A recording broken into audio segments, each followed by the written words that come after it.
ऐसा लग रहा है कि सावन का महीना प्रकट कर दिया है ठाकुर जी ने, पर वास्तविकता ये है, श्रीमद् भागवत जी में वर्णन है कि जब ठाकुर जी प्रकट भये तो मंदम मंदम जल धरा। आज ठाकुर जी को प्रादुर्भाव होनो है। रही बात, इतनी संख्या में आप सब लोग रोज आ रहे हैं, एक पंडाल भरता है, दूसरा भी भर जाता है, पर ठाकुर जी कह रहे हैं सबरी लीलान में आ जाओ, पर हमारे प्राकट्य की लीला में तो सबको नहीं बुलाया ना, ठाकुर जी ने सुला दिया था। सैनिक जन सो गए थे, द्वारपाल सो गए थे, मथुरावासी सो रहे थे, गोकुलवासी सो रहे थे, केवल दो ही लोग जगे थे, एक तो देवकी मैया, दूसरे वसुदेव जी, और कोई जगह नहीं था, सब सो रहे थे। बाकी जो जगे हुए हैं वो प्रकृति के थे, जैसे यमुना जी, जैसे वायु, जैसे वृक्षवल्लरी, जैसे चंद्रमा के आकाश, काले काले घटा बादल, बाकी सब सोए हैं, किसी को नहीं पता चला कि ठाकुर जी प्रकट भये। ऐसे ही आज कोटा में हो रहा है, इतनी संख्या में लोग आए, लेकिन आज ठाकुर जी ने गिन चुन करके उनको ही बुलाया है जो किसी ना किसी प्रकृति रूप से हैं। जो बेचारे नहीं आ पाए हैं वो निश्चित ही इस भाव से नहीं आए कि वर्षा हो रही है। और भैया देखो, हमें किसी की मजबूरी क्या पता, कोई ऑटो से आता होगा, कोई बाइक से आता होगा, कोई किसी और के साथ आता होगा, परिस्थिति के कारण ऐसा तो नहीं है कि किसी का मन नहीं होगा आने का, लेकिन आज परिस्थिति ऐसी है। पर जो आ गए हैं वो तो थोड़े इतराएंगे ना, हम तो थोड़े इतराएंगे। जिनको जगह मिल गई है वो तो यही कहेंगे कि हम चुने गए हैं इसलिए हम आ गए। आज की कथा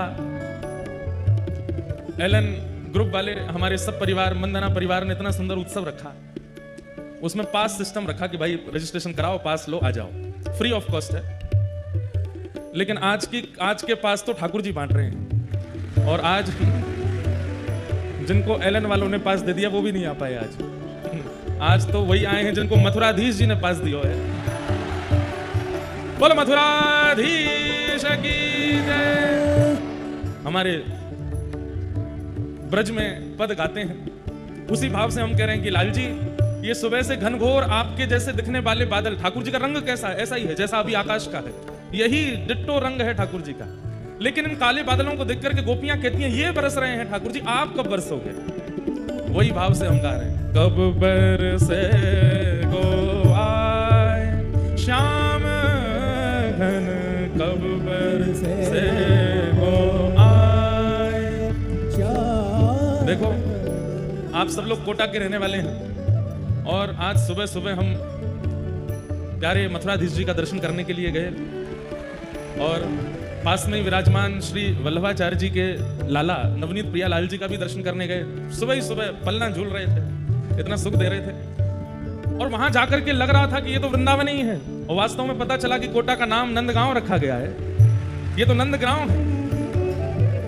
हमारे ब्रज की पहचान है कि जब पद गाए जाते हैं तो ब्रजवासी साथ में गाते हैं। आप कोटा वाले ब्रज से कम नहीं हो। ठाकुर जी, श्रीनाथ जी यहाँ चातुर्मास किए हैं, 4 महीने विराजे हैं। हमारे वल्लभ कुल संप्रदाय की प्रथम निधि यहाँ विराजमान है, प्रथमेश गादी है।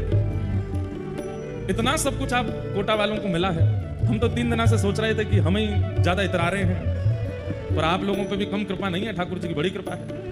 वो मथुराधीश जी की गली, मथुराधीश जी का जो स्थान है, वहां लगता ही नहीं है कि कोई और स्थान है, ऐसा लगता है कि हमारे वृंदावन की कुंज गली है। ये तो विश्राम घाट मथुरा का ये दर्शन है। अरे यहाँ की चंबल भी यमुना जी जैसी लग रही थी आज। तो आप सब ब्रजवासी क्यों नहीं दिख रहे हो हमको? भाव से गाओ, कब बरसे गो आए श्याम घन, कब बरसे गो आए श्याम, कब अमिलन संताप मिटे गो, कब अमिलन संताप मिटे गो, हाँ विरह निधाग नसाए श्याम घन, विरह निदाग नसाए श्याम घन, कब बरसे गो आए श्याम घन, कब बरसे गो आए श्याम घन। श्याम मिलन बिन कछु नहीं भावे, श्याम मिलन बिन कछु नहीं भावे, श्याम मिलन बिन कछु नहीं भावे, श्याम मिलन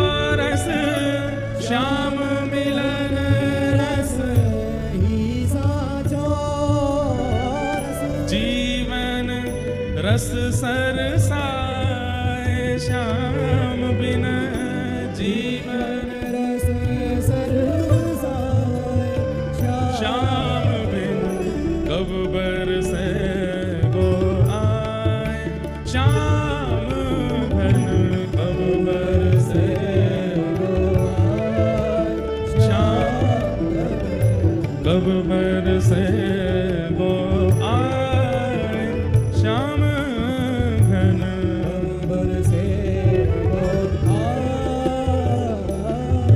हे कब चित चातक चहक उठेगा कब चित चातक चहक उठेगा। चातक पक्षी जो केवल एक ही स्वर कहता है प्यासा हूं प्यासा हूं प्यासा हूं। चातक पक्षी बस यही चिल्लाता है कि मैं प्यासा हूं। पहाड़ों में हिमालय में होता है चातक पक्षी। जब वो चिल्लाता है प्यासा हूं तो बाकी के पक्षी कहते हैं कि नदियां बह रही हैं, पोखर तालाब भरे हैं, पी ले पानी। वो कहता है नहीं, जब काले काले मेघ आएंगे, बादल गरज करके जब बरसेंगे, तब मैं चोंच खोल करके उस बूंद को पीऊंगा, तब तक प्यासा ही रहूंगा। चातक पक्षी अपने प्राण त्याग देता है जल के बिना, लेकिन सिवाय वर्षा के जल के कोई और जल पीता नहीं है। हमारा चित्त भी चातक बन जाए, चाहे जितने लोभ संसार में प्राप्त हो जाएं, पर चित्त को सुख तो केवल श्याम घन ही कर सकते हैं और कुछ नहीं। हे कब चित चातक चहक उठेगा कब चित चातक चहक उठेगा। ओ श्याम स्वाति जल पाए हाँ, श्याम स्वाति जल पाए। ओ कब मम मन मयूर नचेगो कब मम मन मयूर नचेगा। मेरे उर आनंद न समाए श्याम बिन उर आनंद न समाए। हे श्याम घन कब बरसे गो आए श्याम घन कब बरसे गो आए कब बरसे गो आए श्याम घन कब बरसे हे कब बरसे गो कब बरसे गो कब बरसे गो कब बरसे हाँ कब बरसे गो कब बरसे गो कब बरसे कब बरसे गो कब बरसे गो आए श्याम घन कब बरसे गो श्याम घन कब बरसे गो आए श्याम घन कब बरसे गो कब बरसे गो आए श्याम घन वैसे तो ये इस ऋतु का पद है नहीं। कई लोग कहेंगे कि ये ऋतु तो कार्तिक है, इसमें आप वर्षा का पद क्यों गा रहे हो? तो ठाकुर जी भी तो नहीं मान रहे, वर्षा क्यों कर रहे हैं? ये कोई ऋतु वर्षा की है, काहे को कर रहे हैं? जब ठाकुर जी नियम के विरुद्ध चल रहे हैं तो हम क्यों नियम में चलें? हम भी गाएंगे क्या? ओ घिर आए बदरा झुक आए बदरा घिर आए बदरा झुक आए बदरा ओ घिर आए बदरा झुक आए बदरा घिर आए हे श्यामा झूलन पधारो घिर आए बदरा श्यामा झूलन पधारो घिर आए बदरा। हे राधे झूलन पधारो घिर आए बदरा। राधे झूलन पधारो घिर आए और बदरा। देखो झूला तो नहीं है आज, लेकिन पलना तो है। आज शाम को ठाकुर जी पलना झूलेंगे, तो हम तो किशोरी जी को निवेदन कर रहे हैं कि आज लाला मौसम बनाए बैठे हैं। अकेले पलना में काहे को झूले। हे किशोरी जी आप भी पधारो, आज नंदोत्सव के बाद दोनों पलना में विराजो। हे घिर आए बदरा छुक आए बदरा, घिर आए बदरा, ओ घिर आए बदरा झुक आए बदरा, घिर आए हे राधे झूलन पधारो, घिर आए बदरा,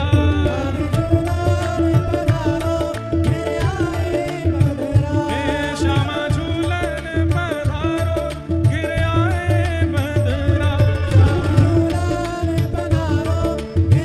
बोल विष्णु दुलारी की।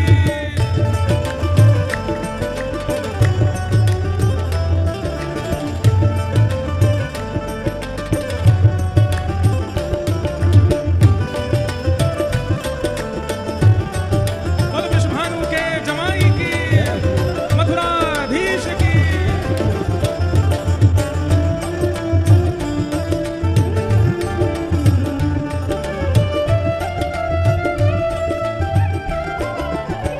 तो ऐसो मान नहीं कीजे हठ छोड़िए, ऐसो मान नहीं कीजे, ऐसो मान नहीं कीजे हठ छोड़िए, ऐसो मान नहीं। ओ तू तो परम सयानी वृष भानु की लले, तू तो परम, हाँ तू तो परम सयानी वृष भानु की लले, तू तो आओ। ओ घिर आए बदरा झुक आए बदरा, घिर आए बदरा, हाँ घिर आए बदरा झुक आए बदरा, घिर आए बदरा। हे श्यामा झूलन पधारो, घिर आए बदरा,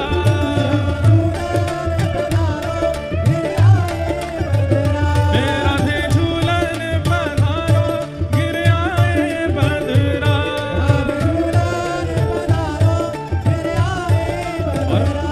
तेरो रसिक प्रीतम मग जोगत खड़ो, तेरो रसिक प्रीतम मग जोगत, वह तो तेरे ही दुआरे कर जोड़ के खड़ो, वह तो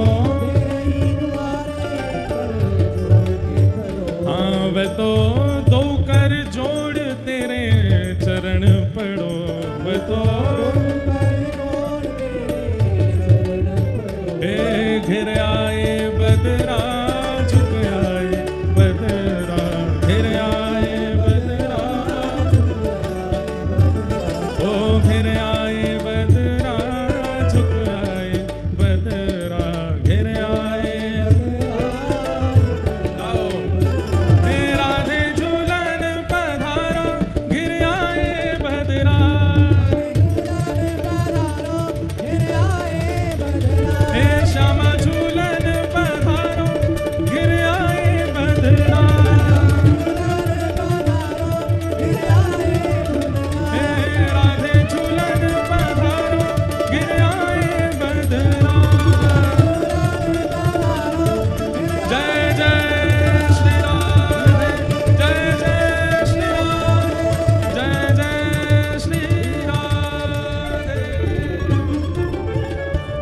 बोलो वृंदावन बिहारी लाल की, श्री राधा रमण लाल की, श्री राधा वल्लभ लाल की, श्रीमद् भागवत महापुराण की जय, श्री सुखदेव जी महाराज की जय, श्री वेदव्यास भगवान की, श्री परीक्षित जी महाराज की जय, गिरिराज धरण की, श्याम सुंदर श्री यमुने महारानी की, श्री वल्लभाधीश की, गुसाई जी परम दयाल की, मथुराधीश की जय, सब संतन की, सब भक्तन की, भाष्यकार शेषावतार श्री रामानुज स्वामी जी महाराज की, जय जय श्री राम, जय जय श्री राम, जय जय श्री राम, द्वारिकाधीश की जय।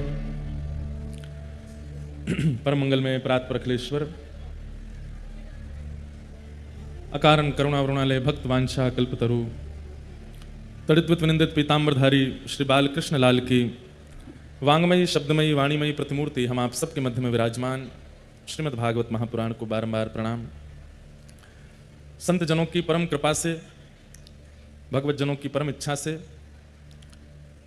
एलन इंस्टीट्यूट के समस्त परिवारीजन, वंदना परिवार, आप सबके सत्संकल्प और आपके गुरुदेव की परम कृपा से श्रीमद् भागवत का मंगलमय आयोजन, भागवत का मंगलमय यहाँ समागम कोटा नगरी में हो रहा है।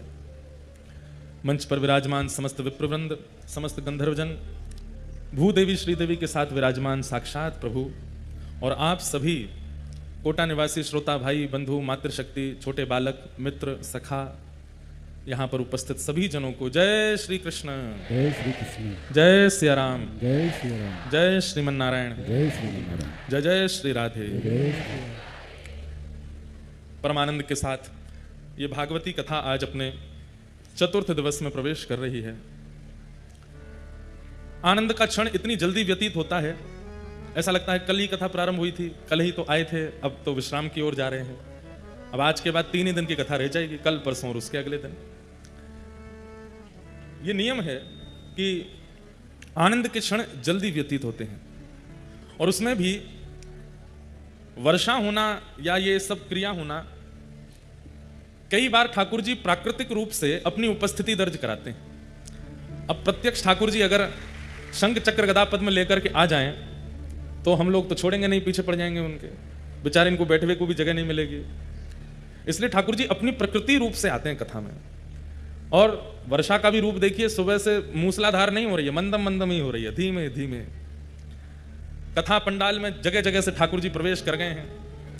और ये भी हो सकता था कि भाई ऐसे सावन में भी नहीं होती पूरे दिन बारिश, तो सुबह से ही हो रही है, रात से हो रही है। तो ठाकुर जी मानो यूं कह रहे हैं आधे अधूरे क्यों आमे, हम पूरे पूरे आमेंगे। और जब हम आमेंगे तो हमारे लिए जगह तो छोड़नी पड़ेगी। तो आधा पंडाल इधर वाला ठाकुर जी ने ले रखा है, उसमें स्वयं अपने परिकर सहित विराज रहे हैं। तो अभी भी कई वैष्णव आते जा रहे हैं। हमारी प्रार्थना, जो वैष्णव अभी बैठे हैं पंडाल में, आप लोग उनको जगह दे देना, थोड़े थोड़े आज एडजस्टमेंट कर लेना। कोई बेचारे यहाँ से ऐसे बिना जगह के जावे नहीं, उसका प्रयास आप लोग करना। ये इधर और उधर वाले लोग तो छतरी तान के ही बैठे हैं पंडाल में। यहाँ शायद इधर से जला रहा होगा कहीं से, इधर वाले पीछे भी कई हैं। और भैया एक काम और हो सकता है कि जब यहाँ जगह ही नहीं बचे, वैसे तो लगभग पूरी हो गई है, तो फिर छतरी टांग के ही खड़े हो जाना, इधर छतरी में ही सुन लेना, अपना पंडाल बना के कथा सुन लीजिएगा। बड़े आनंद के साथ में आज चतुर्थ दिवस कथा का प्रारंभ हो रहा है। परम सुख की प्राप्ति आज सुबह सुबह हमें हुई। श्री मथुराधीश जी का दर्शन करने के लिए जब गए और वल्लभाचार्य जी के युगल चरण पादुका और उनके नवनीत प्रियालाल जी के जब दर्शन किए, इतना सुख हृदय को प्राप्त हो गया। वैसे तो हम जहां भी कथा करने जाते हैं वो शहर हमको अच्छा ही लगने लगता है, पर जब अपने ठाकुर जी और अपने ठाकुर जी व्रज जैसे किसी नगर में दिखाई दे जाते हैं तो फिर वहां से मोह होने लगता है।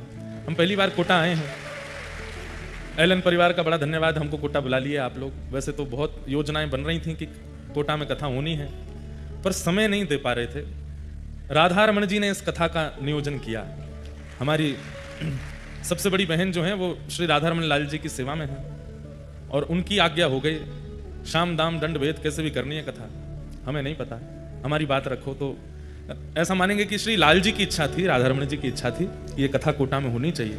और मध्य प्रदेश में कहीं क्रम था, वो आगे स्थापित करके फिर यहाँ कथा के लिए आए। पर आज वास्तव में कथा हम सुनाने आते हैं, कई लोगों की इच्छा और कई लोगों के संशय समाधान सब पूर्ण होते हैं। हमें भी बहुत समाधान मिलता है कहीं कथा में करने जाते हैं। तो आज कोटा आकर के बहुत समाधान हुआ, यहाँ के ठाकुर जी का दर्शन करके, और कैसे हमारे व्रज के लाला इतने प्रेम से विराज रहे हैं और आप लोग इतने प्रेम से उनका दर्शन करने जाते हैं, इतनी वहाँ पर सेवा करते हैं। ये सब देख करके मन बहुत आनंदित हुआ। यहाँ के राजा, उन्होंने नाम ही नंदगांव रख दिया, बोले कि यहाँ नंद के लाला विराज रहे हैं। तो ये कोटा नगर सबको तो पता है कोटा है, परंतु कोटा के अंतरंग रूप से नंद गांव है। यहाँ साक्षात नंद भवन में श्री मथुराधीश विराजमान है। बंधुओं, ये मथुराधीश भागवत जी में मथुरा को मधुरा भी कहा है। मधुरा एक प्रकार से आप अगर मधुराधीश कहो तो उसमें कोई भेद नहीं। श्रीमद वल्लभाचार्य जी महाराज ने जब मथुराधीश प्रकट हुए तब इनके रूप लावण्य को देख करके ही मधुराष्टकम का निर्माण किया। अधरम मधुरम वदनम मधुरम हसतम मधुरम चलितम मधुरम मधुराधिपते अखिलम मधुरम। आज हमको ग्रंथ जी प्राप्त हुए मंदिर से, हमारे परम पूजनीय प्रातस्मरणीय श्री मिलन बाबा जी, उनसे फोन पर चर्चा भी हुई और उन्होंने कुछ ग्रंथ भेजे कि आप थोड़ा उसका अवलोकन करो। इतने सुंदर सुंदर भाव। हम तो तब से आए, फिर आज श्रीनाथ जी की चरण चौकी भी जाना था। अरे भैया, इतना बड़ा रहस्य कोटा वाले रखे बैठे हैं। यहाँ श्रीनाथ जी ने चातुर्मास किया है, 4 महीना विराजे हैं यहाँ पर। कितने बड़े सौभाग्य की बात है। साक्षात श्री जी बाबा के चरण विराजमान है जिस कोटा में। मुझे पता तो था ये बात का, लेकिन ऐसा पता था कि श्री जी बाबा जब नाथद्वार गए तो आगरा से अपने भिंड मुरैना साइड में चंबल घाटी होते हुए, कोटा होते हुए जोधपुर और वहां से फिर नाथद्वार विराजे। पर यह नहीं पता था कि चातुर्मास 4 महीने यहां विराजे ठाकुर जी, और इतना सुख यहाँ के राजा को, यहाँ के वैष्णवों को प्रदान किया। ये तो हमें आज ही पता चली बात। हमको थोड़ी मीठी ईर्ष्या हो गई आप लोगों से। फिर मैंने कहा ये तो भाई बड़े भाग्यशाली हैं सब रे, हम तो ऐसे ही समझ रहे थे। पर कोटा निश्चित ही ठाकुर जी को प्रिय लगा होगा, तभी तो यहाँ 4 महीने विराजे। और महाप्रभु जी के 7 घरा हैं, 7 ठाकुर वल्लभ कुल के प्रधान रूप से विराजमान हैं। उनमें प्रथम ठाकुर जी श्री कोटा में विराज रहे हैं। एक प्रकार से संपूर्ण वल्लभ कुल पुष्टि सृष्टि, पुष्टि मार्ग, जब अपने 7 आचार्यों को प्रणाम करता हूं, सबसे पहले श्री द्वारिका मथुराधीश जी को प्रणाम करते हैं, मतलब कोटा का स्मरण होता है। तो कितने बड़े भाग्य की, सौभाग्य की बात है। तो निश्चित ही ऐसे ही नहीं ठाकुर जी कहीं विराज जाते हैं, उस स्थान की महिमा। एक बार की कथा आती है कि महादेव पार्वती जी के साथ में कहीं जा रहे थे, तो महादेव ने एक स्थान को प्रणाम किया, एक बंजर स्थान था, उसको प्रणाम किया। तो पार्वती जी ने पूछा कि आपने इस स्थान को प्रणाम क्यों किया? तो महादेव कहते हैं इस स्थान पर आज से इतने 1000 साल पहले कथा हुई थी, इसलिए ये भूमि पवित्र हो गई, मैं इसलिए इसको प्रणाम कर रहा हूं। पार्वती जी उसको प्रणाम करती हैं, बोले मतलब इतने 1000 साल पहले कथा हुई, तब से इस स्थान में ऊर्जा है। तब महादेव कहते हैं जिस स्थान पर बैठ करके कोई जप कर ले, तपस्वी तप कर ले, विधि से, नियम से, कथावाचक कथा कर ले, ठाकुर जी विराज जाए, मनोरथ हो जाए, वो उस स्थान प्रलय काल में भी उस स्थान की महिमा घटती नहीं है। वो स्थान यथा योग्य बना रहता है। प्रलय आने पर भी, भूकंप आने पर भी, चाहे जो कुछ हो जाने पर भी वो स्थान सदा पूजनीय ही बना रहता है। थोड़ी दूर आगे महादेव गए तो फिर एक स्थान को प्रणाम किया, तो पार्वती जी ने भी प्रणाम किया, बोले यहां पर भी कथा हुई थी। तो महादेव हंस के बोले यहां कथा हुई नहीं थी, आज से 4000 साल बाद यहां कथा होगी, इसलिए मैं इसको प्रणाम कर रहा हूं। महादेव तो भविष्य जानते हैं, उनको पता है कि इस भूमि पर कथा होने वाली है। तो सोचिए, ठाकुर जी अगर कहीं विराजमान हो जाते हैं और अपना हमारे मथुराधीश बहुत जगह विराजे, नाथद्वार में भी विराजे हैं, मथुरा गोकुल में भी विराजे, जतिपुरा में भी विराजे, बूंदी राजस्थान में वहां पर भी आप कुछ समय विराजे, भ्रमण काल में खूब जगह जगह गए, पर आपने मूल रूप से कोटा को चुना। इसका मतलब क्या है? कोटा सामान्य नहीं है, यहाँ की भूमि सामान्य नहीं है। ठाकुर जी ने व्रज के अलावा जिसको भी चुना उसको व्रज के समान ही चुना। तो आप व्रज से कम नहीं मान सकते हैं कोटा को। ये बात आप लोगों के लिए नहीं है, ये उन लोगों के लिए है जो कोटा के मूल्य को अभी जाने नहीं। शिक्षा नगरी है, सुंदर नगरी है, कचौड़ी नगरी है, ये सब तो बाद की बात है। सबसे पहले ये तो मथुराधीश की नगरी है, नंदगांव है। हमको तो एक अलग सा लगाव हो गया, आज दर्शन करके आनंद आया बहुत। और श्री गुसाई अपने महाप्रभु जी की जब युगल चरण पादुका का दर्शन किया तो वहां आचार्य चरण बोले कि जहां कहीं भी महाप्रभु जी की एक ही चरण पादुका के दर्शन है, केवल कोटा में ही युगल चरणारविंद के दर्शन है, केवल कोटा में ही युगल पादुका के दर्शन है। सुबह सुबह 8 बजे लाला उठते ही उबासी ले तो भयो, पलना में झूल रहे हो। सुबह सुबह जब हम गए, बढ़िया ठाकुर जी का पलना हो रहा था। हमने कि हमारे नंदोत्सव तो कथा को आज ही है गयो, सुबह ही है गयो। मंदम मंदम जलधारा हो रही, ठाकुर जी बढ़िया प्रिय नवनीत पालने झूले, श्री विठ्ठल नाथ झुलावे। बहुत बहुत आनंद आया आज। हमारी तो जैसे आज छठ पूजा है ना, तो हमारी छठ पूजा हो गई आज। सुबह सुबह ठाकुर जी का दर्शन किए, बिना कुछ पाए गए थे, और वहां ठाकुर जी का ही अधरामृत मिला, उसी से ही व्रत खुला एक प्रकार से। तो श्री मथुराधीश इन्हीं के रूप लावण्य को देखते हुए महाप्रभु जी गा रहे हैं, अधरम मधुरम वदनम मधुरम हृदयम मधुरम नयनम मधुरम मधुराधिपते अखिलम मधुरम मधुराधिपते अखिलम मधुरम। मंदिर में फोन कैमरा तो अलाउ नहीं होते, पर दूरबीन लेके जाना, दूरबीन तो ले जा सकते हो। और तब मथुराधीश जी के युगल चरणों से मुखमंडल तक वहां पूछ लेना कहीं कोई पीट पाट नहीं दे, फिर दूर से ऐसे दर्शन करना, और फिर उस झांकी को चित्त में धारण करके तब मधुराष्टकम गाइएगा। आप लोगों की तो संपत्ति है मधुराष्टकम कोटा वालों की, नित्य गाया कीजिए, नित्य ठाकुर जी को रुझाया कीजिए। मधुराधिपते अखिलम मधुरम मधुराधिपते अखिलम मधुरम। तो श्री पद्मनाभ नाम के एक सुंदर व्यास थे कन्नौज में। ध्यान से सुनो, आपको कईयों को पता होगी, लाइव भी कई लोग सुन रहे हैं जो नाथद्वारा जाते हैं, सांवलिया सेठ जाते हैं और जयपुर जाते हैं। कभी अवसर मिले, लाइव जो सुन रहे हैं वो लोगों से हमारा निवेदन, कोटा भी आइए और कोटा में श्री मथुराधीश जी का दर्शन कीजिए। आपको तो कथा सबको पता ही है, पर जिनको नहीं पता है उनको लाइव वालों को हम सुना देते हैं। तो एक व्यास जी हुए कन्नौज में, उनका नाम था श्री पद्मनाभ। क्या नाम था? बहुत सुंदर कथा करते थे। हजारों लाखों की तादाद में लोग उनकी कथा सुनकर के अपनी शंकाओं का समाधान और परमानंद की प्राप्ति करते थे। परंतु उनके चित्त में इच्छा प्रकट हुई कि मैं सबका समाधान करता हूं, मेरा समाधान कौन करे।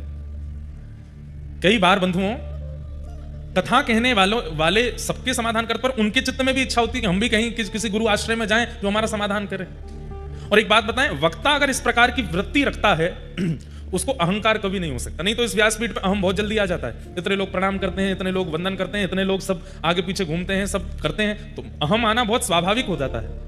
लेकिन व्यासपीठ पर बैठा वक्ता भी अपने ऊपर किसी आचार्य को मानता है और उनके सदा शरणागत में रहता है, तो उसके अंदर अहम नहीं आ सकता। तो श्री पद्मनाभ व्यास जी ने मन में विचार किया कि पद्मनाभ दास जी ने कि मैं किसके आश्रय में जाऊं, मेरा समाधान कौन करे। इसी भावना से कथा कहते थे कि हे भागवत जी, आप कृपा करो कि मेरे समाधान करने वाले गुरु भी आवे। तभी कन्नौज में श्रीमद वल्लभाचार्य महाप्रभु जी का आगमन हुआ। बंधुओं, श्रीमद वल्लभाचार्य जी कौन है? भगवान के मुख का अवतार हैं। ठाकुर जी की प्रत्येक वस्तु अवतार धारण करती है। आप कहेंगे क्यों? उनको आवश्यकता क्या है? भगवान के कंगन भी अवतार लेते हैं, भगवान का मुकुट भी अवतार लेता है, ठाकुर जी की वंशी भी अवतार लेती है, ठाकुर जी की पीतांबरी भी अवतार लेती है। ये सब भी आचार्य रूप धारण करके आते हैं। कहां तक कहूं, ठाकुर जी के अश्रुबिंदु भी अवतार लेते हैं। क्यों? क्योंकि सब लोग इधर देखो, अति सामीप्य में वैल्यू नहीं होती।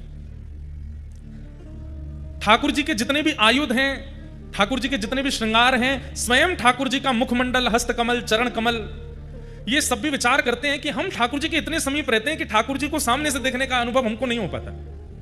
अब विचार कीजिए, भगवान के मुखमंडल को ही इच्छा हो रही है कि मैं भी ठाकुर जी के मुखमंडल को देखूं। कैसे देख सकते हैं? प्रतिबिंब में ही देख सकते हैं। तब भगवान के मुखमंडल ही श्रीमद महाप्रभु जी के रूप में प्रकट हुए। मतलब महाप्रभु वल्लभाचार्य जी का दर्शन जिन्होंने किया, उन्होंने साक्षात ठाकुर जी के मुख का दर्शन किया। तो महाप्रभु जी प्रकट हुए। यशोदा जी का अवतार भी माना जाता है, श्री यशोदा जी के भाव से, पर गोसाई जी में यशोदा जी के भाव ज्यादा अनुभव होते हैं। गोसाई श्री विठलनाथ जी महाप्रभु जी के पुत्र। तो महाप्रभु जी का कन्नौज आगमन हुआ। तब पद्मनाभ दास जी उनकी कथा सुनने के लिए गए। तब कथा में जैसे ही एक बात आप अनुभव करेंगे, कथा का एक स्वरूप होता है, जिज्ञासा लेकर के घर से चलिए कि मुझे इस बारे में जानना है। आप आश्चर्य करेंगे, हमें मत बताइएगा, या किसी भी कथा में जाकर के व्यास जी को मत बताइएगा। आप जिज्ञासा लेकर के कथा में आइए, किसी ना किसी रूप में ध्यान से सुनिएगा, आपकी जिज्ञासा का समाधान अपने आप व्यासपीठ दे देगी। ये कथा का एक चमत्कार समझ लीजिए। यहां जिज्ञासा लेके बैठे, पर हाँ, जिज्ञासा के रूप में ये नहीं होना चाहिए कि मेरा ब्याह कब होएगा, या मेरी पत्नी मुझे लड़ना बंद कब करेगी, मेरे बच्चे मेरी बात कब मानेंगे। संसारी भावना नहीं, जिज्ञासा होनी चाहिए आत्मकल्याण की। आप आकर के बैठो, आपकी जिज्ञासा का समाधान कथा करेगी। तो पद्मनाभ दास जी के चित्त में क्या जिज्ञासा थी? मैं इतनी कथाएं करता हूं, इतने लोगों के समाधान करता हूं, पर मेरे चित्त को शांति क्यों नहीं मिलती? और आप इसी जिज्ञासा से आकर के जब कथा में बैठे, उसी समय महाप्रभु जी ने एक प्रसंग कहा, और प्रसंग में कहा कि भैया, ठाकुर जी की सेवा करने वाले, ठाकुर जी की कथा सुनाने वाले, ठाकुर जी के समीप रह करके किसी भी प्रकार की सेवा का क्रम करने वाले को अपनी जीविका के लिए ठाकुर जी का प्रयोग नहीं करना चाहिए। समझ में आई बात? ठाकुर जी सजा धजा के बैठा दिए कि लोग बागा में चढ़ावा चढ़ावें, तो उस चढ़ावे से मेरे घर चले, कथा करें, उस पर चढ़ावा आवे, उससे हमारा घर परिवार चले। ठाकुर जी जीविका नहीं होने चाहिए। कर भी लो अगर जीविका के रूप में तो उसमें कोई दोष नहीं है। ठाकुर जी को तो प्रसन्नता ही होती है कि चलो भैया मोते तेरो घर चले तो चला ले, मोते अगर तेरो सब चले तो कर ले। लेकिन यदि किसी व्यक्ति को परम सुख की प्राप्ति करनी है तो ठाकुर जी का क्रम अपनी जीविका के लिए ना करे। ये बात महाप्रभु जी कथा में कह रहे थे और इसी बात को पद्मनाभ दास जी बैठ करके सुन रहे थे। पद्मनाभ दास जी बोले, मेरा तो पूरा घर कथा से ही चलता है, मेरा तो सब कुछ कथा से ही होता है। महाप्रभु जी इस बात को कह रहे हैं तो मैं इसको पालन करके देखूं। दिक्कतें तो बढ़ जाएंगी क्योंकि हमारा सर्वस्व कथा ही है, लेकिन आप इतने बड़े आचार्य चरण अगर इस बात को कह रहे हैं तो एक बार पालन करके देखें। और उन्होंने उसी दिन प्रण ले लिया कि आज के बाद घर चलाने के लिए सत्यनारायण की कथा कर लेंगे, घर चलाने के लिए महाभारत की कथा कर लेंगे, रामायण की कथा कर लेंगे, पर भागवत जी की कथा अयाचक वृत्ति से होगी। हमारे संगी साथियों को देना हो तो दीजिए, हमको कुछ नहीं चाहिए। ये प्रण श्री पद्मनाभ दास जी ने धारण कर लिया और ये भाव धारण करते ही आपने जैसे ही कथा कहना प्रारंभ किया, इतना परम शांति के अनुभव हुए, ऐसे ऐसे अनुभव ठाकुर जी के उनको होने लगे। समझ गए, बोले कि यही मेरे आचार्य हैं, जिनकी एक वाणी से मुझे परम समाधान मिला, यही मेरे गुरु हैं। गुरु कौन? गुरु वही जो हरि सो मिलावे, गुरु वही जो हरि की राह दिखावे, गुरु वही जो सब तज वृंदा विपिन बसावे, वो गुरु है। वो गुरु नहीं जिसके आश्रय में जाने से आप और संसार के हो गए, वो गुरु जिसके आश्रय में आने से, जिसकी वाणी सुनने से और संसार छूट गया, वो गुरु है। जिसकी वाणी, जिसकी उपस्थिति, जिसकी कथा ठाकुर जी के और समीप ले जावे, वो गुरु है। पद्मनाभ दास जी महाप्रभु जी के शरणागत हो गए और कहा कि प्रभु अब आप मुझे स्वीकार करो, मैं आपसे परम प्रसन्न हूं, आपने मेरे जीवन के समाधान कर दी, अब मैं परम आनंद में रहता हूं, भागवत जी बिल्कुल अयाचक वृत्ति से करता हूं और मुझे इतना सुख मिलता है। मेरे घर वालों को दिक्कत होती है, घर में धन नहीं जाता, थोड़े धन आदि की तंगी हो जाती है, लेकिन मुझे परम सुख मिलता है। और पद्मनाभ दास जी महाप्रभु जी के अनुयायी हो गए। महाप्रभु जी यदा कदा कहीं कहीं जाते तो पद्मनाभ दास जी को संग लेके जाते थे। गुरु भी कई बार शिष्य के शिष्यत्व को परखता है और परखना भी चाहिए। शिष्य धनवान है, शिष्य सर्वगुण संपन्न है और उस पर कृपा ज्यादा करे, यह गुरु का स्वभाव नहीं होना चाहिए। गुरु शिष्य के शिष्यत्व को देखे और महाप्रभु जी ने पद्मनाभ दास जी के शिष्यत्व को देखा। सब लोग इधर देखिए, कहां से पधारे आपके निधि, सुनिए उनके बारे में। और ऐसा कैसा जीवन एक साधक को रखना पड़ता है तब जाकर के ऐसे निधि मथुराधीश जैसे प्राप्त होते हैं, ये सुनिए। तो श्री पद्मनाभ दास जी महाप्रभु जी के साथ जाते थे। एक बार महाप्रभु जी कहीं प्रवास पर गए और आप प्रसाद करने के लिए बैठे थे, बाहर द्वार पर पद्मनाभ दास जी खड़े थे, तभी एक व्यक्ति दौड़ा दौड़ा आया और बोला महाप्रभु जी कहाँ हैं, मुझे उनसे मिलना है। तो पद्मनाभ दास जी बोले भैया अभी आचार्य चरण प्रसाद पा रहे हैं, हमें बता दो क्या बात है। क्रोध में था तो उसने बताया, महाप्रभु जी के पीछे पीछे चल रहा था मैं, ये जान करके कि ये आचार्य हैं, इनकी सन्निधि में रहने से मुझे आनंद की प्राप्ति होगी, पर मेरे साथ तो गलत हो गया। बोले क्यों? अब ये तो आगे से कहीं मुड़ गए, वहां पर डकैतों ने मुझे पकड़ लिया और मेरा सब धन हरण कर लिया, मेरे गले का सब आभूषण ले गए और मेरे साथ तो बड़ा बुरा हुआ। तो मैं जितना मेरा आभूषण चोरी हुआ, जितने धन चोरी हुआ, सब मांगने आया हूं क्योंकि इनके पीछे चल रहा था मैं। तो पद्मनाभ दास जी बाहर खड़े खड़े सोचे, ये बात महाप्रभु जी तक जाने लायक नहीं है। उन्होंने कहा कितना धन बनता है तुम्हारा? बोले इतना इतना धन बनता है। तो बोले चलो हम दिलाते हैं। और उनको किसी सेठ के पास गए, सेठ से कर्जा लेकर के उस व्यक्ति को धन दे दिया, महाप्रभु जी को नहीं बताया। अब वो सेठ जी बोले भैया इतना ब्याज बनेगा, कब लौटाओगे? बोले कि अब मैं करूंगा। खुद तो नियम धारण कर चुके थे कि बिना धन के कथा करनी है और कोई कुछ आता नहीं था, धन कहां से आवे, वापस कैसे लौटाऊं? तब एक राजा आपके पास आया कि मुझे आपसे कथा सुननी है, आपके बारे में बहुत सुना है। तो बोले हम कथा तो करेंगे लेकिन दक्षिणा नहीं लेंगे। राजा तो कथा मांगने ही आया था, तो 4-5 बैलगाड़ी भर के सामग्री लेके आया था। बोले हम धन नहीं लेंगे। तो राजा बोला तो फिर ऐसे ही सुना दीजिए, हमको क्या, आप नहीं लेंगे तो हमें तो कथा सुननी है। लेकिन तभी उनको याद आया कि वो एक सेठ का हमको चुकाना है, पर कथा का पैसा भी नहीं लेना है, क्या करें? तो आपने राजा से कहा अगर हम भागवत ना सुना करके महाभारत सुना दें तो हम दक्षिणा ले लेंगे। राजा बोला हमको तो भागवत सुननी है। बोले कि सुनो देखो हम तुमसे क्या छुपाएं, सीधी बात ऐसी है, हमने नियम लिया कि हम भागवत जी का दक्षिणा नहीं लेंगे और हमको किसी का कर्जा चुकाना है तो हम महाभारत सुना देंगे ताकि तुम दक्षिणा दो तो हम उसका चुका दें। राजा इतना आनंदित हो गया, आप कितने सरल हैं, महाभारत ही सुनाओ। तब आपने महाभारत की कथा सुनाई और महाभारत सुना करके जो दक्षिणा मिली ब्याज सहित उस सेठ को चुका दिया। अब ये खबर अभी तक महाप्रभु जी को नहीं है कि पीछे से ही शिष्य क्या कर रहे हैं। यही तो शिष्यत्व होता है। हम लोगों का शिष्यत्व कैसा कि हम गुरु जी के चरणार विंदों में कुछ अर्पित भी करते हैं तो 5 बार तो बता देते हैं, गुरु जी वहां से बनवाए, गुरु जी ये लेके आए, या गुरुदेव ऐसे ऐसी सेवा कर रहे हैं। गुरुदेव, अरे आपसे ना पता चले गुरुदेव को, कोई और जाकर के संकेत कर दे कि गुरुदेव आपके एक शिष्य हैं, वो तो ऐसी ऐसी सेवा करते हैं, ऐसा उत्सव करते हैं, ऐसा, तो गुरुदेव को जो प्रसन्नता होगी ना, वही प्रसन्नता ठाकुर जी की प्राप्ति कराएगा। प्रयास किया कीजिए कि आचार्य हमसे रीझ हैं, हम बताएं उससे नहीं, कोई और जाके संकेत कर दे। और उसमें भी ये भावना नहीं होनी चाहिए ये गुरु जी के बहुत पास रहता है, इसके सामने करूंगा तो ये बता देगा, नहीं, आपके अंदर ये भावना ही नहीं आवे। महाप्रभु जी के पास जब ये बात गई, महाप्रभु जी ने पद्मनाभ दास जी को बुलाया, बोले सुनो, वो एक व्यक्ति उस दिन लड़ रहा था द्वार पर आकर के, तुमने हमसे क्यों नहीं मिलवाया? बोले कि आप उस समय प्रसाद पा रहे थे। क्या कह रहा था वो? बोले वो कह रहा था कि आपके पीछे पीछे वो चल रहा था, आप कहीं गली में मुड़ गए, वो भटक गया तो डाकुओं ने उसको लूट लिया, उसका जो धन बनता है वो मांगने आया था। हमने कहा आप देखते अच्छे नहीं लगते, तो हमने ऐसे ऐसे करके उसका धन कर दिया और महाभारत की कथा करके दक्षिणा लेके ब्याज भी चुका दिया। महाप्रभु जी के नेत्र सजल हो गए, हृदय से लगा लिया, बोले हम तुमसे बहुत प्रसन्न हैं, मांगो कुछ। अब आपके चित्त में इच्छा प्रकट हुई, मुझे ठाकुर जी की सेवा मिले। आचार्य चरण, आप कृपा करके मुझे ठाकुर जी की निज सेवा प्रदान कर दीजिए। जैसे अन्य सेवक आपके अपने घर में नवनीत प्रियालाल जी की सेवा करते हैं, अन्य ठाकुरों की सेवा, चित्रपट की सेवा आदि आदि करते हैं, ऐसे ही मुझे भी आप एक सेवा प्रदान करें। पर मेरी एक इच्छा है, ध्यान से सुनिएगा, मेरी एक इच्छा है। बोले क्या? धृष्टता कर रहा हूं, क्षमा मांगते हुए प्रार्थना कर रहा हूं, मेरी इच्छा यह है कि मैं जिन ठाकुर की सेवा करूं वो स्वयं प्रकट हों, वो किसी मूर्तिकार के द्वारा बनाए गए या कहीं से पधराए गए ठाकुर जी नहीं, स्वयं प्रकट हो। जैसे वृंदावन में गोविंद देव जी प्रकट हुए, हमारे मदन मोहन जी प्रकट हुए, शालिग्राम जी से श्री राधारमन लाल जी प्रकट हुए, गिरिराज जी से श्रीनाथ जी प्रकट हुए, ऐसे ही नाथ स्वयंभू। अच्छा, स्वयंभू ठाकुर जी किन्हें माना जाता है? उनके लिए भी शास्त्रों में वर्णन है। पहला, पृथ्वी से प्रकट हों, दूसरा पहाड़ से प्रकट हों, पर्वत से प्रकट हों, तीसरा शुद्ध दैविक नदियों से प्रकट हों, और चौथा किसी वृक्ष की जड़ से प्रकट हों। ऐसे कुछ नियम हैं, उन्हीं को ही स्वयंभू ठाकुर जी माना। आजकल लोग बाग क्या करते हैं, पहले ही धर देते हैं नीचे जाके, वो हमारे घर से निकले हैं, हमारे घर की खुदाई में निकल आए ठाकुर जी, हमारे वहां पर निकले, जो निकले। स्वयंभू ठाकुर जी का भी नियम बताया गया।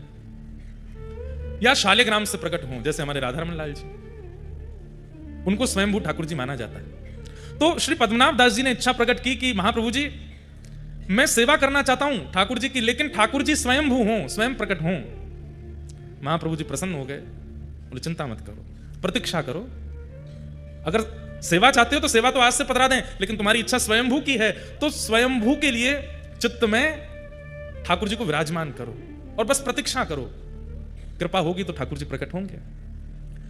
पद्मनाभ दास जी बोले ठाकुर जी की कृपा कब होगी पता नहीं, वो तो 1 जन्म 2 जन्म 10 जन्म लगा देते हैं, पर गुरु प्रसन्न हो जाएंगे तो अभी हो जाएगी। आप बस रीच करके कह दीजिए कि ठाकुर जी मिलेंगे। महाप्रभु जी बोले हम आशीष देते हैं कि ठाकुर जी मिलेंगे, बस प्रतीक्षा करो। अब प्रतीक्षा करो यह शब्द कहा तो इसके बाद शिष्य का यह मतलब नहीं होता कि रोज पूछे और कितनी प्रतीक्षा, और कितने दिन, नहीं। प्रतीक्षा मतलब अब करते ही रहो, पूछो नहीं दोबारा। अनेक वर्षों तक प्रतीक्षा की। महाप्रभु जी के साथ जहां जहां प्रवास पर जाते थे, कभी कभी जाते थे, फिर बाद में महाप्रभु जी ने इनको सदा के लिए रख लिया, जहां भी जाते थे ये साथ ही जाते थे। प्रवास करते हुए एक दिन आप गोकुल पधारे, पद्मनाभ जी साथ में पधारे, और गोकुल में संध्या के समय पर महाप्रभु जी यमुना जी के तट पर बैठ करके संध्या कर रहे थे, और दूर बैठ करके श्री पद्मनाभ दास जी अपने गुरुदेव को बस देखते ही रहते थे, दर्शन ही करते रहते थे। दर्शन करते करते करते करते तभी यमुना जी की रेत अपने आप खिसकने लगी जमुना जी के भीतर। आप देख करके आश्चर्यचकित हो गए, और महाप्रभु जी की उस समय संध्या चल रही थी, संध्या का मध्यस्थ था, और तभी क्या देखते हैं कि ताल वृक्ष के समान, 7 ताल वृक्षों के समान विशाल स्वरूप ठाकुर जी का शंख चक्र गदा पद्म धारण करके प्रकट हो गए हैं। बोलो मथुराधीश की। इतने विशाल स्वरूप प्रकट हुए कि 7 ताल के वृक्ष के समान स्वरूप था ठाकुर जी का। आचार्य चरण ने देख करके तुरंत प्रणाम किया। पद्मनाभ दास जी तो देख करके हैरान रह गए, ये कितना विशाल विशिष्ट स्वरूप, अद्भुत स्वरूप के दर्शन करके आप आनंदित हो गए। तभी महाप्रभु जी ने आज्ञा की कि निवेदन कियो, जय जय, इतने बड़े बनकर के आयो, कैसे सेवा करेंगे, नसेनी लगानी पड़ेगी, मुंह तक पहुंचवे के काजे। इतना सब कैसे विस्तृत होएगा, इतना बड़ा आपका स्वरूप है, इतने बड़े मंदिर बनाने पड़ेंगे। थोड़ी कलयुग की प्रधानता है, आप थोड़ा सा नेक हम अर्चकन पे नेक ध्यान धरो और अपनो रूप नेक सूक्ष्म करो। तब वही विशाल स्वरूप छोटे से बनकर के श्री महाप्रभु वल्लभाचार्य जी की गोद में पधारे और वही स्वरूप आज यहाँ कोटा में विराजमान। दूर खड़े खड़े नेत्र लाल हैं, नेत्रों से अश्रु गिर रहे हैं श्री पद्मनाभ दास जी के, हाथ जोड़ करके केवल कंपन हो रहा है। महाप्रभु जी मंद मुस्का करके कहते हैं, देखो तुम्हारी इच्छा आज पूर्ण भई और तुम्हारे लिए स्वयंभू ठाकुर जी श्री मथुराधीश प्रकट हुए। नामकरण कर दिया, इनका नाम क्या बोले, मथुराधीश है। तब पद्मनाभ दास जी सन्मुख आकर के बैठ गए, बोले महाराज आपने इनका नाम मथुराधीश क्यों रखा? तब आचार्य चरण ने कहा कि देखो ये मथुरापुरी जो है ना, इसका मूल नाम मधुरापुरी है। जहां पर मधुर श्री कृष्ण का प्राकट्य हुआ वो मधुरा है, वो मथुरा अपभ्रंश होकर के और कुछ शास्त्रीय कारणों से उसका नाम मथुरा है, पर वास्तव में मधु नामक दैत्य को मारा था यहां पर, इसलिए इसका नाम मधुरा है। और मधुरा के जो अधीश हैं वही मथुराधीश है, इसलिए इनका नाम मधुराधीश है। और आपने और निवेदन किया कि इनके स्वरूप के बारे में मुझे बताओ। तब महाप्रभु जी कहते हैं, गोद में बैठे हैं मथुराधीश जी, तो सामने पद्मनाभ दास जी बैठे हैं कि तम अद्भुतम बालकमंबुजेक्षणम। ध्यान से सुनिएगा, ये मथुराधीश जी जो हैं ये विशाल विराट ठाकुर जी नहीं है। देवकी मैया के गर्भ से जब ठाकुर जी जन्मे, एक दिना के लाला जब थे श्री कृष्ण कंस के कारागृह में, तब उनका जैसा स्वरूप था वही स्वरूप है श्री मथुराधीश जी का। ये छोटे लाला ही हैं, छोटे लाला चार भुजा वाले हैं।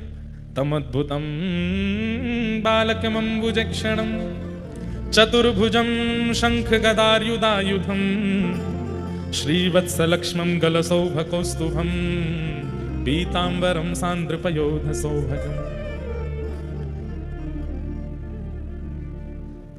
महाप्रभु जी कहे, पद्मनाभ दास एक बार कहीं कथा में तुमने ठाकुर जी का प्राकट्य सुना था और ठाकुर जी के उस प्राकट्य को सुनकर के तुम इतने भावुक हो गए, इतने भावुक हो गए, उसी समय ठाकुर जी ने निश्चित कर लिया कि यही स्वरूप तुमको प्राप्त होगा, क्योंकि जिस स्वरूप को सुनकर के तुम इतने प्रेमवश हुए हो वही स्वरूप तुम्हारे पास आएगा। और वही स्वरूप आज आया।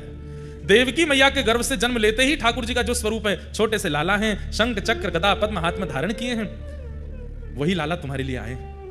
शंख चक्र गदा पद्म का अर्थ क्या है बंधुओं?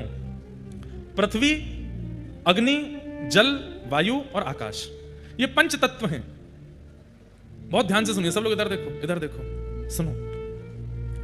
भगवान के चतुर्भुज रूप में जो शंख है ये जल तत्व है। शंख का प्रादुर्भाव कहां से होता है? कहां से होता है? जल से होता है। तो जल तत्व के रूप में शंख विराजमान है। अग्नि तत्व के रूप में सुदर्शन चक्र विराजमान है, क्योंकि चक्र जब ठाकुर जी के हाथ से प्रकट होते हैं उस समय अग्नि के समान तेज प्रकट हो जाता है।